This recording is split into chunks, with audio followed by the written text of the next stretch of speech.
Sir ఇప్పుడు open heart surgery ఎందుకు చేస్తారు? అంటే ఎలాంటి కండిషన్స్ ఉన్న పేషెంట్స్‌కి చేస్తారు? సో ఓపెన్ హార్ట్ సర్జరీ అంటే మనకి ఓపెన్ హార్ట్ అంటే హార్ట్ని ఓపెన్ చేయరు. సో హార్ట్లో ఓపెన్ హార్ట్ అంటే they will open the chest and they will do a surgery on the heart. So usually ఏంటంటే ఇందాక నేను చెప్పాను మీకు 3 రక్తనాళాల్లో సివియర్గా జబ్బు ఉంటాయి.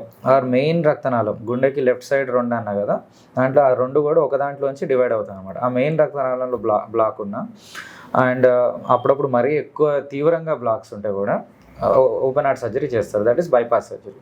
అండ్ యూజువల్లీ ఏంటంటే దీంతో పాటు మనకి హార్ట్ లోపల వాల్వ్స్ ఉంటాయి అన్నమాట. ఇప్పుడు ఎట్లయితే మనం ఒక రూమ్ నుంచి ఒక రూమ్లోకి వెళ్ళాలంటే ఒక డోర్లోంచి వెళ్తాం, అలా గుండెలో 4 గదులు ఉంటాయి. సో అలా బ్లడ్ ఒక దాంట్లోంచి ఒక దాంట్లో పోవాలంటే కవాటాలు ఉంటాయి అన్నమాట, వాల్వ్స్.